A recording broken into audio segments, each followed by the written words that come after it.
Hello mon très cher investisseur, ici Julien Malengo, je suis ravi de te retrouver dans cette nouvelle vidéo dans laquelle on va voir comment négocier son crédit immobilier.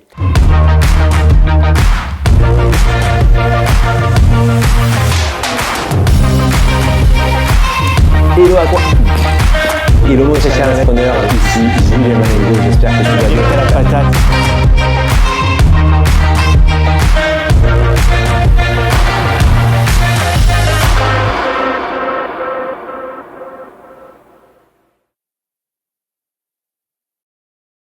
Avant de rentrer dans les détails, et comme à chaque fois, tu le sais, je t'invite à t'abonner à cette chaîne et à ne pas hésiter à nous dire en commentaire si tu as la moindre des questions, on te répondra avec grand plaisir. Alors, avant toute chose, avant même de négocier son crédit immobilier, il y a une base à respecter qui vaut priorité si tu veux avoir accès à du financement.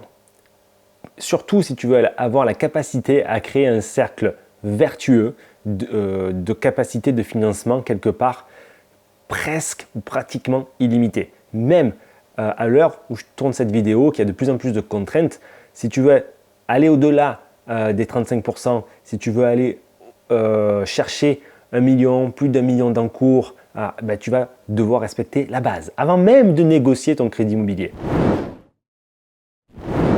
La base, c'est de faire un investissement déjà adapté à ta capacité financière. C'est-à-dire que si tu gagnes le SMIC et que tu pars sur 300 000 € de coût total, ça va être complexe, tu vois. Ensuite, cet investissement, il doit être très rentable. C'est-à-dire que tu dois au minimum dégager 500 € de cash flow net par mois. Si tu es au-dessous, en fait, le coût total de l'investissement va plus t'endetter qu'autre chose. Il faut que tu aies au minimum, non pas des loyers qui vont venir compenser tes revenus, mais que tu aies du cash flow qui vienne améliorer ta sécurité financière. Et ça, il faudra que tu démontres aux banquiers qu'en réalité, tu ne génères pas des loyers, tu génères du cash flow. Et tu dois générer suffisamment de cash flow pour venir te désendetter. Ça, c'est la deuxième prérogative. La troisième prérogative qui aussi, s'il n'est pas respecté, ne vaut même pas la peine que tu ailles négocier ton crédit immobilier et que, évidemment, ça ne doit pas être risqué. Tu ne dois pas faire de travaux compliqués, complexes, longs, avec des procédures interminables, risquées. Parce qu'au final, le banquier, il n'aime pas le risque.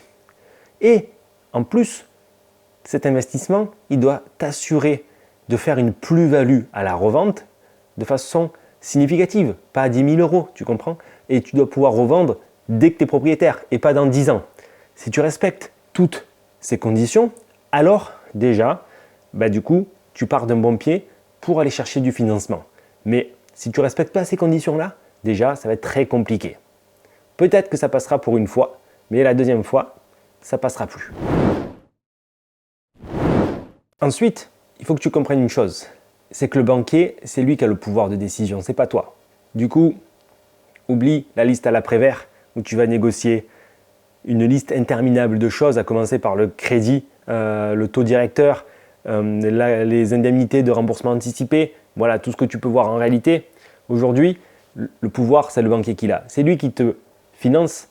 S'il ne te finance pas, du coup, tu as trouvé peut-être la pépite immobilière, le bien le plus intéressant du marché. Et si tu y vas avec une liste à l'après-vert en disant « je veux ça, ça, ça, ça, ça, ça, ça », il va te dire « merci, au revoir ». Parce que lui, des clients comme toi, il en a des dizaines et des dizaines tous les jours. Et pour lui, un prêt immobilier, avec toi ou avec un autre, ça ne change rien. Il va prendre le client le moins chiant, le dossier le plus facile à traiter. Ok? Ok. Il y a 3 choses sur lesquelles tu dois absolument te concentrer. Et je te l'ai dit, dans l'ordre de priorité que moi, j'aime considérer. La première, c'est le différé. Le différé, c'est non seulement ce qui va te mettre en sécurité financière lors des travaux, et ensuite, c'est ce qui va te permettre de te constituer une trésorerie, là aussi de sécurité, mais surtout te créer une trésorerie que tu pourras utiliser pour faire tout ce que tu veux. Ça, c'est la priorité des priorités, parce que là, tu crées forcément énormément d'enrichissement. La deuxième, du coup, ça va être l'apport, de minimiser l'apport. Quand tu débutes, normalement, tu es capable de justifier, si tu respectes les conditions que je t'ai dit en priorité, de ne pas mettre d'apport. Quand tu a un certain patrimoine, l'apport est obligatoire, on ne va pas se le cacher. Mais ce n'est pas grave. Le but du jeu, c'est de trouver des situations donnant-donnant de façon à ce que tu arrives à avoir du financement. Le troisième élément à ne surtout pas prendre à la légère est la durée. Mais effectivement, ça vient après les deux premiers. La durée doit être la plus longue pour avoir la mensualité la plus basse. Parce que le coût total, au final, même si les taux remontent un petit peu, sont quand même infimes en réalité quand on considère avec l'inflation, etc., sur la durée du crédit. Ok ? Même sur 20 ans, 18 ans ou même 15 ans, c'est toujours très intéressant. Évidemment, 25 ans, c'est bien mieux. Tous les autres aspects d'un crédit immobilier, ne te concentre pas dessus. Que ce soit le taux,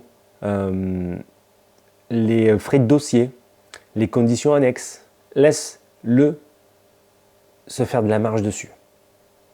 Pourquoi ? Parce qu'encore une fois, ça va passer dans le coût total, ça sera $1 pour toi et lui, il cherche aussi à remplir ses objectifs. Si tu ne lui donnes pas à manger, il va aller manger avec quelqu'un d'autre. Par contre, tu as tout intérêt à le nourrir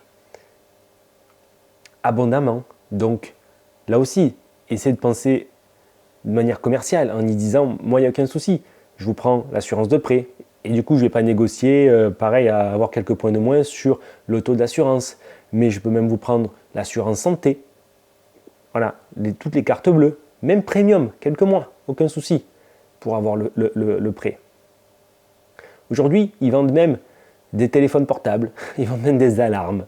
Et en réalité, lorsque, il y a quelques semaines, j'ai mangé avec le directeur de l'agence qui nous finance, il nous disait, c'est le CIC, il disait, à l'inverse d'autres banques, telles que la Société Générale, qui sont en train de fermer de nombreuses entités, le CIC, par exemple, a réussi à faire un changement stratégique qui est que leur business model évolue parce qu'ils vont chercher d'autres produits, d'autres services financiers pour développer leur croissance. Certaines banques, telles que la Société Générale, n'ont pas fait ces changements stratégiques et du coup ferment des établissements.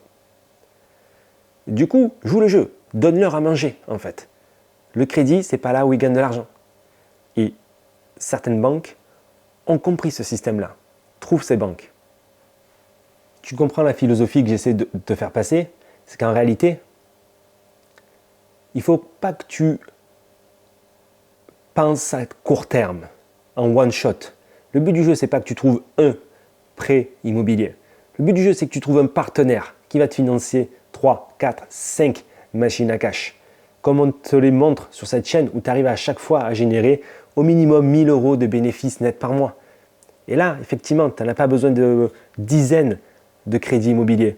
4, 5, tu seras très très bien pour vivre les 30 prochaines années. Ok ? Par contre, pense pas au court terme, pense partenaire avec qui tu vas faire du business. Parce que c'est de ça qu'on parle. Tu dois trouver le directeur d'agence qui a envie de faire des affaires, qui a envie d'évoluer avec toi, sur lequel vous allez créer un rapport de confiance gagnant-gagnant. Et ça, c'est accessible. Par contre, du coup, tu ne peux pas aller négocier avec tout le monde avec lui. Si tu vas le voir en disant « j'ai une offre de la banque d'à côté et elle me propose 2 points de moins par rapport à ce que vous me dites », ça ne va pas le faire.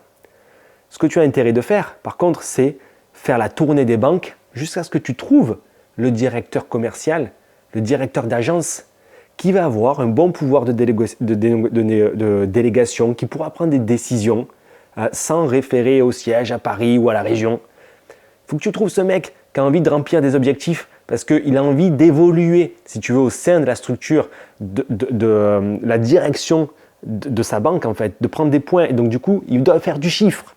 Trouve cette personne-là qui a les dents longues et qui veut remplir ses objectifs, les exploser. Il te fera passer des dossiers au travers des dérogations. Voilà, donc tu fais la tournée des établissements jusqu'à ce que tu aies trouvé cette personne. Et ensuite, du coup, tu travailles en gagnant avec lui, en y donnant à manger et en n'étant pas trop gourmand sur ce qui est réellement important pour toi. De cette manière-là, tu vas aller pas forcément négocier le meilleur crédit à l'instant T. Et si tu crois que c'est comme ça qu'on fait des affaires, tu te trompes parce qu'au final, tu gagnes des cacahuètes. Mais surtout, tu vas travailler à long terme la mise en place d'une véritable relation de confiance avec un partenaire financier qui te suivra en tant que particulier. Potentiellement demain, il te suivra en tant que professionnel si tu veux faire de l'achat, revente, etc. C'est comme ça du coup que tu vas arriver non pas à négocier le meilleur prêt, mais à te construire une relation bancaire de confiance pour faire 3-4 investissements immobiliers que si tu les fais correctement, tu vas te créer ta véritable machine à cash et ton indépendance et ta liberté financière. Si tu as la moindre question au sujet de ces stratégies, n'hésite pas à me dire en commentaire, je te réponds personnellement. Et si tu veux te lancer, regarde les vidéos de formation qui sont accessibles en description de cette vidéo, c'est totalement gratuit.